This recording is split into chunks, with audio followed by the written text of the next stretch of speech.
हाँ, पिंकी चौधरी, अनुष्का गौतम।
मनीषा कुमारी, अनुष्का गौतम, पिंकी चौधरी, शश्री गोयल।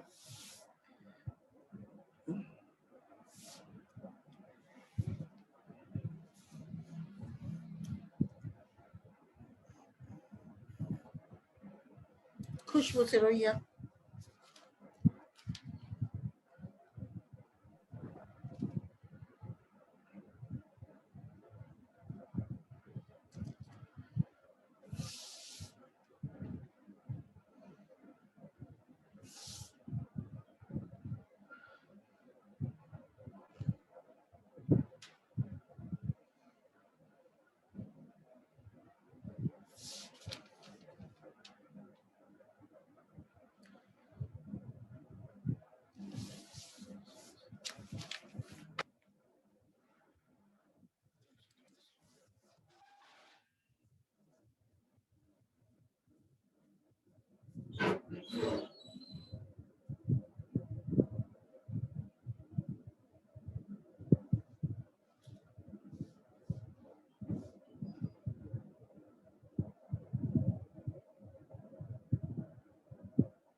ज्योति मीना भी आ गई।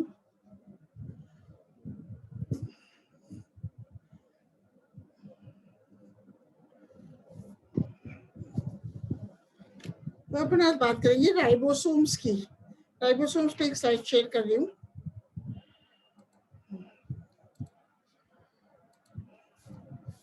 राइबोसोम्स की बात कर रहे हैं तो राइबोसोम्स छोटे सघन राइबोन्यूक्लियोप्रोटीन से बने हुए कण होते हैं राइबोसोम्स कैसे होते हैं? छोटे सघन राइबोन्यूक्लियोप्रोटीन आरएनए प्लस प्रोटीन्स से बने हुए कण होते हैं।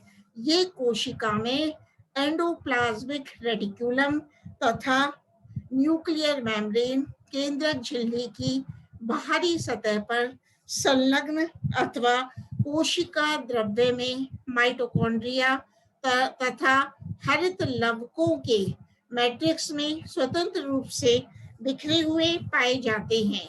तो सर्वप्रथम सबसे पहले पेलेडे ने राइबोसोम्स को इलेक्ट्रॉन माइक्रोस्कोप द्वारा जंतु कोशिका में देखा। उसके पश्चात रॉबिन्सन एंड ब्राउन ने राइबोसोम्स को प्लांट सेल्स में देखा था। इसके पश्चात बेटा टेसियर्स एवं जेडी वॉटसन ने इन कोशिकांगों को मतलब राइबोसोम्स को जीवाणु ई कोलाई जीवाणु कोशिका से विलगित किया तथा यह बताया कि राइबोसोम्स में आरएनए तथा प्रोटीन समान मात्रा में पाए जाते हैं। इन कोशिकांगों में राइबोसोम्स में प्रोटीन का संश्लेषण होता है।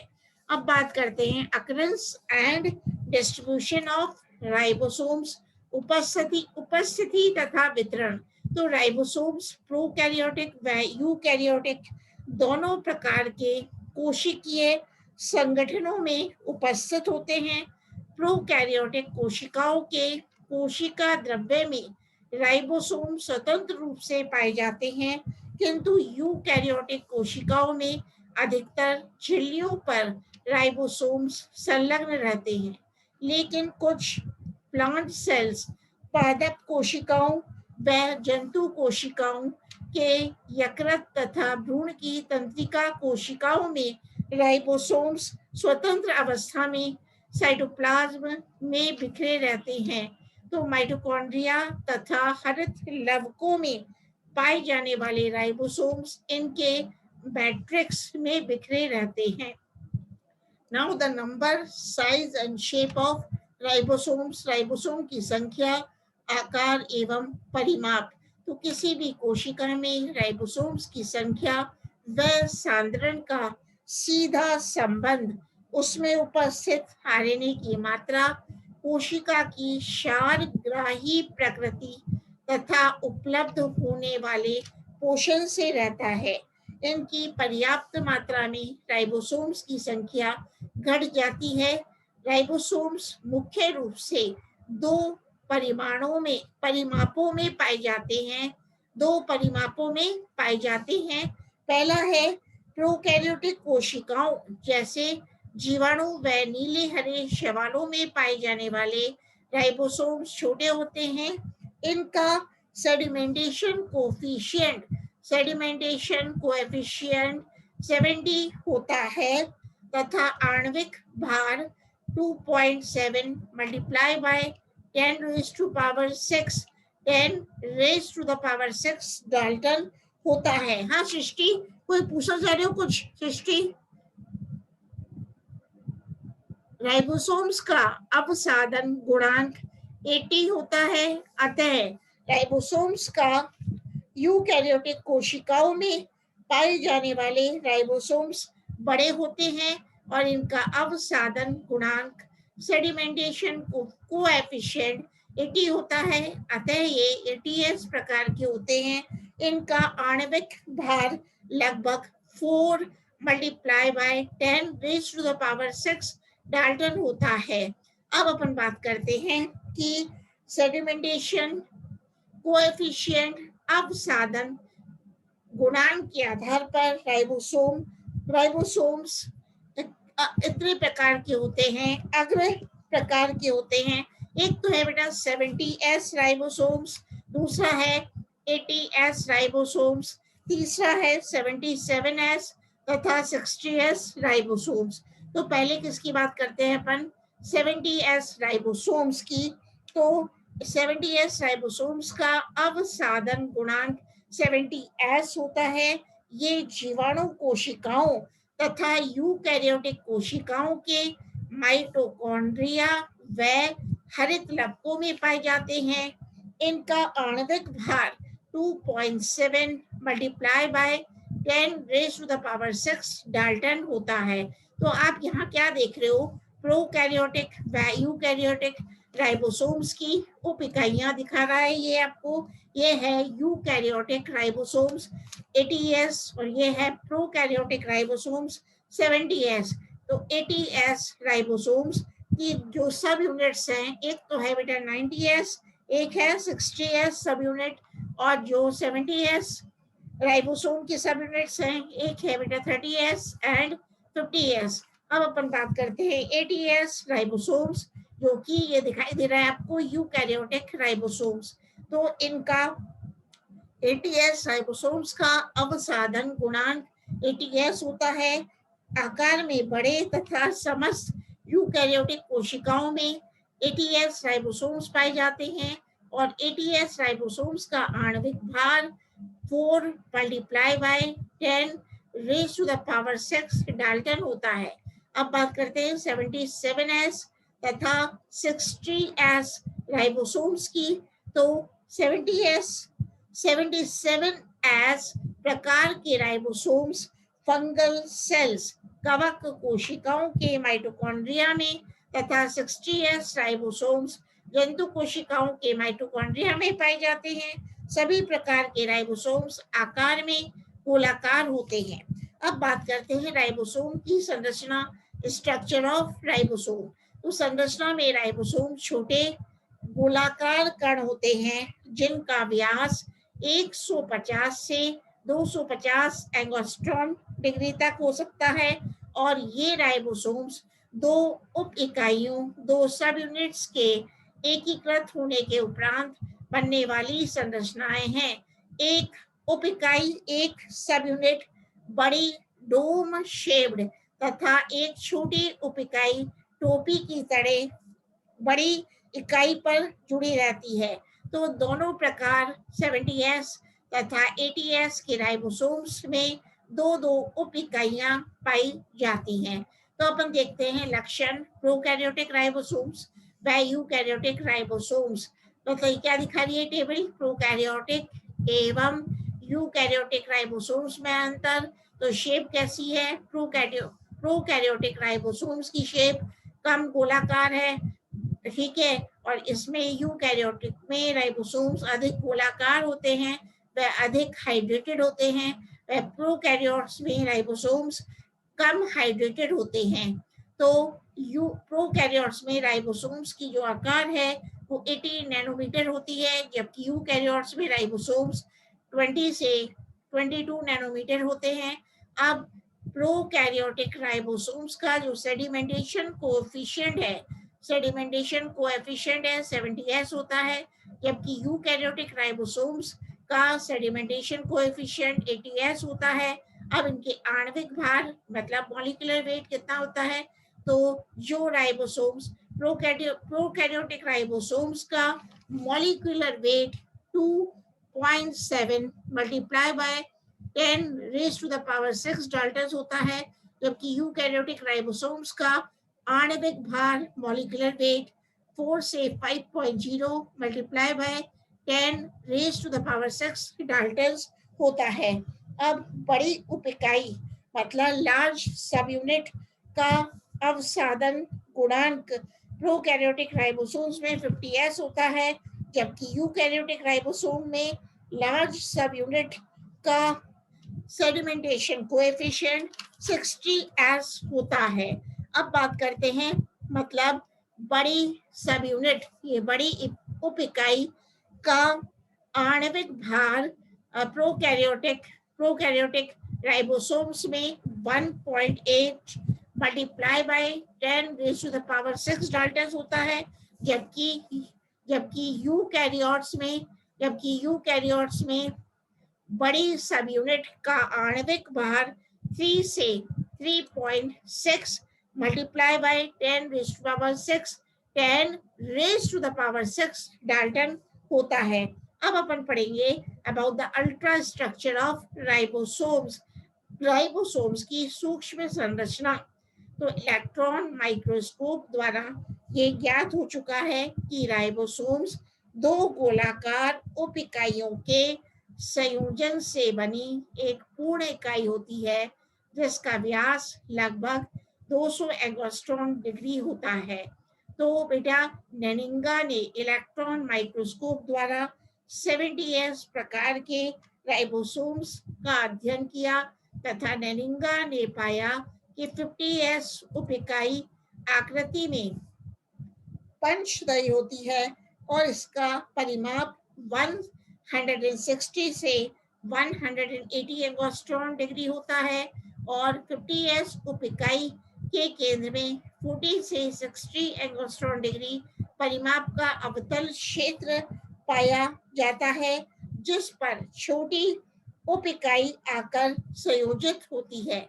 इसके अतिरिक्त फ्लोरेंडो ने 50s उप इकाई में पारदर्शी एक छिद्र जैसा पारदर्शी क्षेत्र बताया और यह क्षेत्र राइबो न्यूक्लियस एंजाइम को अंदर आने से रोकता है। इस प्रकार का छिद्र एटीएस राइबोसोम्स की 60s इकाई में भी देखा गया है। तो छोटी उप इकाइयों जैसे कि 30s तथा 40s कोई नियमित आकार नहीं होता है और यह दो भागों में विभक्त होती हैं। दोनों भाग 30 से 60 एंगस्ट्रॉम डिग्री मोटे धागे से जुड़े रहते हैं। तो मैसेंजर आरएनए संदेशवाहक आरएनए राइबोसोम्स की दोनों उप इकाइयों के मध्य खाली स्थान में स्थित रहता है जिससे लगभग 25 न्यूक्लियोटाइड लंबा मैसेंजर आरएनए खंड राइबोन्यूक्लियस एंजाइम की अभिक्रिया से सुरक्षित रहता है, वह विखंडित नहीं हो पाता। अब बात करते हैं association and dissociation of ribosomal units. इससे पहले बात कर लेते हैं राइबोसोम्स की इंग्लिश में। मतलब in plants ribosomes were first observed by Robinson and Brown in 1953, and in bean roots ribosomes were also observed by Robinson and Brown with the help of electron microscope. In 1955, Pallade studied ribosomes in animal cells. 1955 में पैलेडे ने ribosomes को animal cells में observe किया and पैलेडे isolated ribosomes and reported the presence of proteins in them, so they are also called as ribonucleo protein granules or particles. मतलब इनको isolate किसने किया था? पैलेट ने राइबोसोम्स को आइसोलेट किया था और इनको क्या कहा गया? They were called as ribonucleoprotein granules और particles. Now, what is the occurrence and distribution? The ribosomes are universally present in the animal and plant kingdom.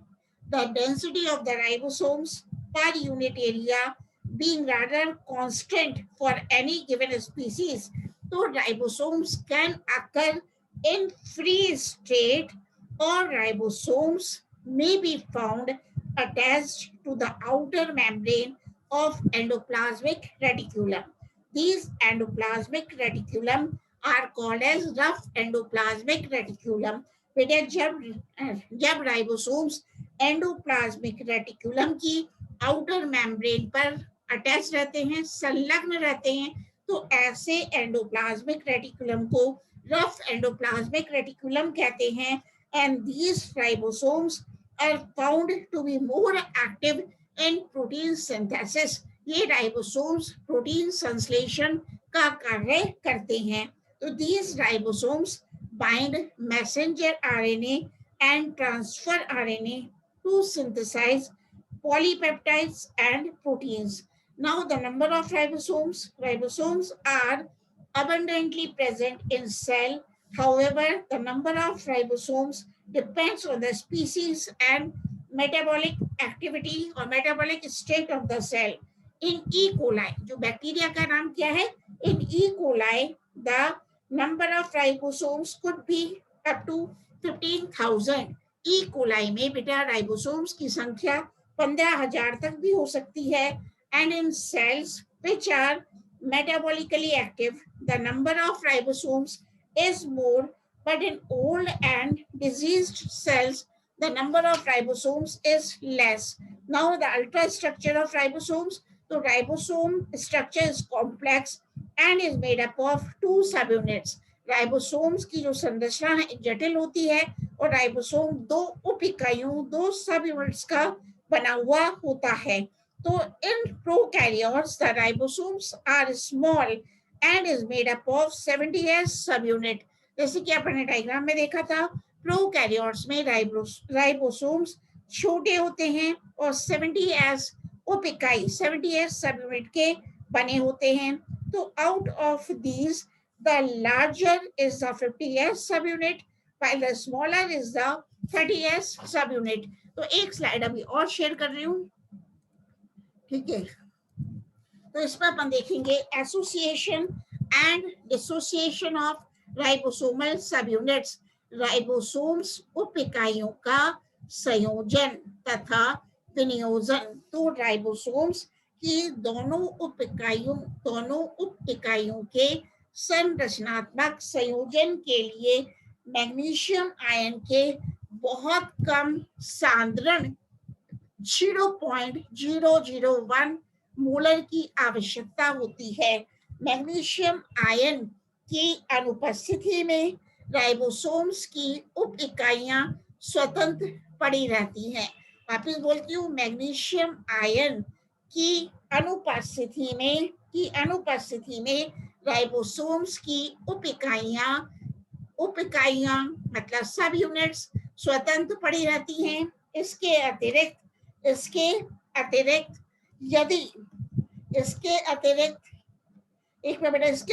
यदि मैग्नीशियम आयन का सांद्रण 0.001 से घट जाता है तब भी दोनों उप इकाइयां मुक्त हो जाती हैं.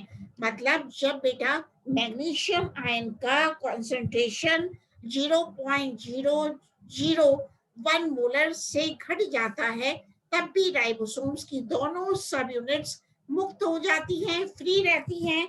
लेकिन यदि मैग्नीशियम आयन का कंसंट्रेशन 10 गुना बढ़ जाता है तो दोनों राइबोसोम्स संयुक्त होकर एक डाइमर बनाते हैं. तो ये देखना, ये डायग्राम है, थोड़ा हल्का है. तो इसमें क्या है आपने दिखाइए, 40s plus 60s ribosomal units है. मैग्नीशियम आयन की प्रेजेंस में ये 80s राइबोसोम बना लेती हैं. तो मैंने क्या बताया कि यदि मैग्नीशियम आयन का कंसंट्रेशन का सांद्रण 10 गुना बढ़ जाता है तो दोनों राइबोसोम्स संयुक्त होकर एक डाइमर बना लेते हैं. ये देखो पिक्चर में दिख रहा है, एक डाइमर बना लेते हैं जिसका आणविक भार, जिसका मॉलिक्यूलर वेट एक राइबोसोम की तुलना में दुगना होता है. तो प्रोटीन सिंथेसिस के दौरान एक मैसेंजर आरएनए अणु से कई राइबोसोम्स आकर जुड़ जाते हैं तथा पॉलीराइबोसोम्स कहलाते हैं. तो ये देखना, हल्का सा दिखाया है पॉलीराइबोसोम्स. तो पॉलीराइबोसोम्स किसे कहते हैं कि जब बेटा प्रोटीन सिंथेसिस होता है, प्रोटीन का संश्लेषण होता है तो मैसेंजर आरएनए अणु से कई राइबोसोम्स आकर मैसेंजर आरएनए पर जुड़ जाते हैं, अटैच हो जाते हैं और इसको पॉलीराइबोसोम्स कहते हैं. इसको क्या कहते हैं? पॉलीराइबोसोम्स कहते हैं. अब करते हैं what is the chemical composition of ribosomes. Ribosomes का रासायनिक संगठन क्या होता है? तो राइबोसोम्स मुख्य रूप से आरएनए, राइबोसोमल आरएनए तथा प्रोटीन्स की समान मात्राओं से मिलकर बनते हैं. इनके अलावा बहुत कम मात्रा में लिपिड्स व धातु आयन, मैग्नीशियम, कैल्शियम व मैग्नीज भी पाए जाते हैं. तो राइबोसोम्स के मुख्य रासायनिक घटक क्या क्या हैं? एक तो है बेटा राइबोसोमल आरएनए, एक है राइबोसोमल आरएनए। तो कोशिका में पाए जाने वाले आरएनए की कुल मात्रा का 80%। हेलो हेलो मैम जी। हाँ बेटा बोलो। हेलो हेलो बेटा क्या बोल रहे हो? हाँ बोलो बेटा। हाँ, बात किसकी कर रहे हैं? Ribosomal RNA.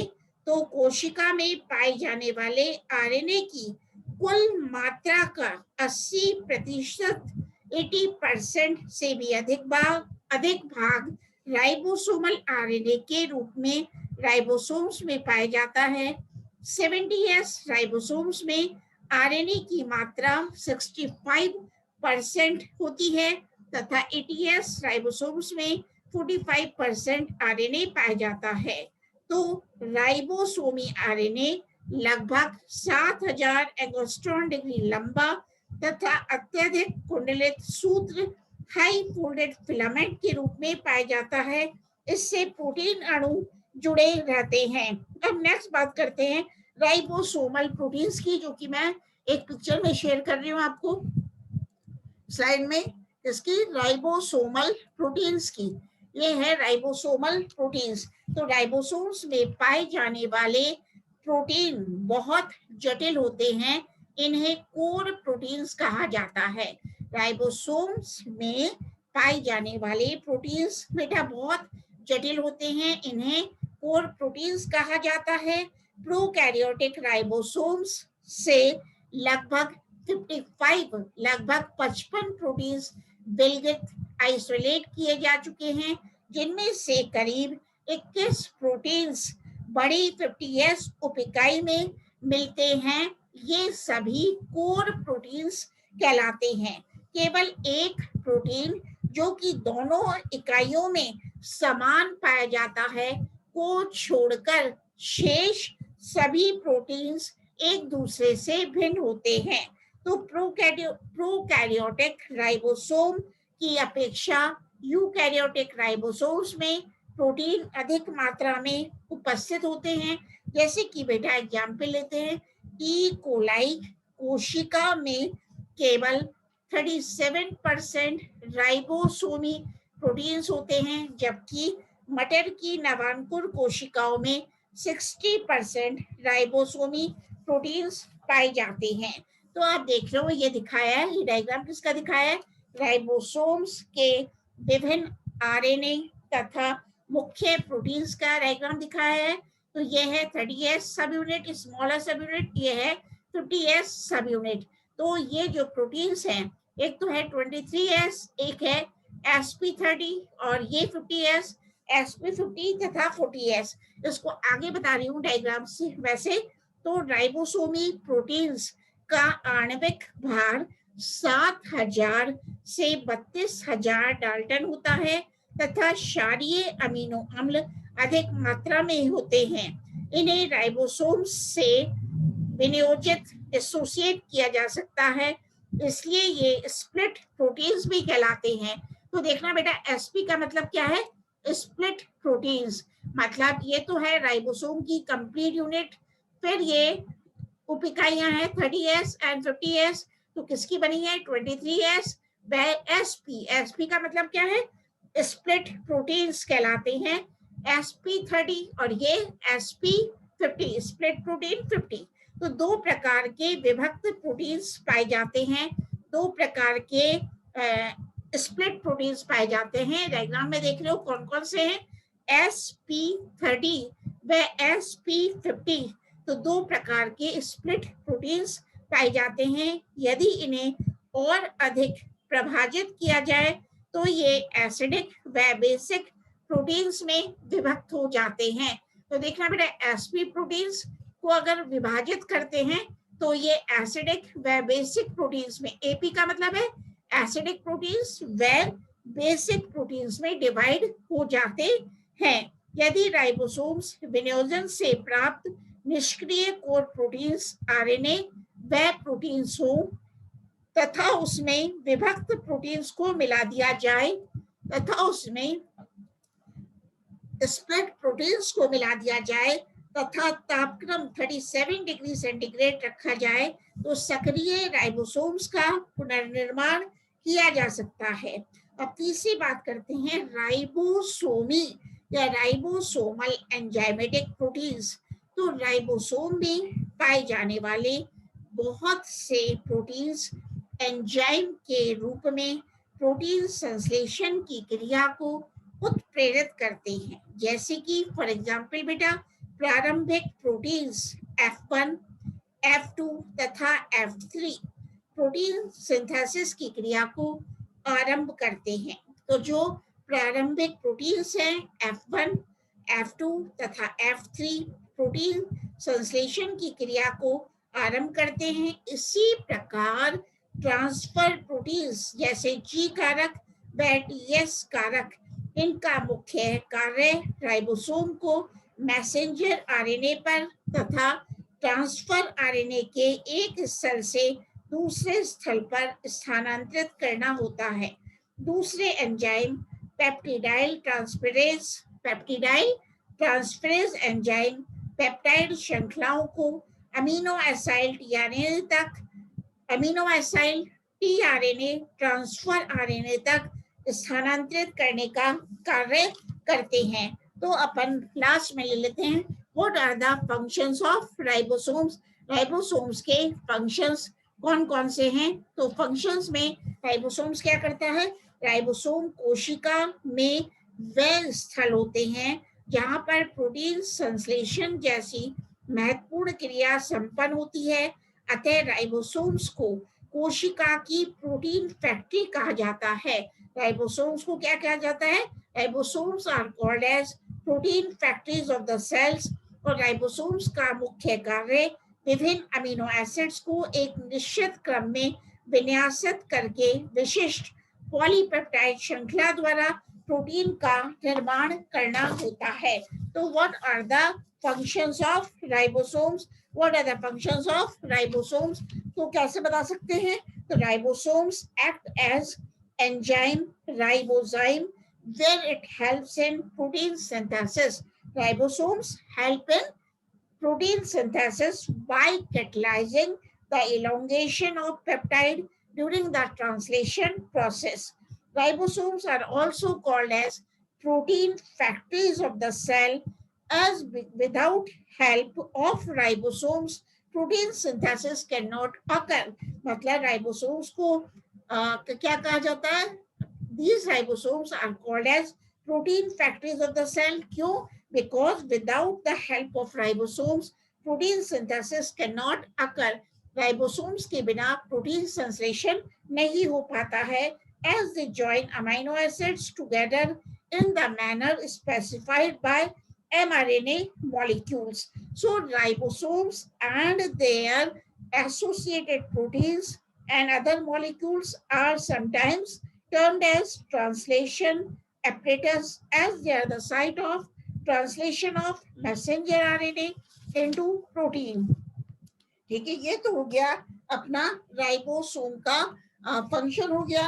अब what are the ribosomal enzymatic proteins, वो मैंने बताई दी आपको। पहले बात कर लेते हैं बायोजेनेसिस ऑफ राइबोसोम्स। तो biogenesis of ribosomes is the process of synthesising ribosomes. Biogenesis का मतलब क्या है?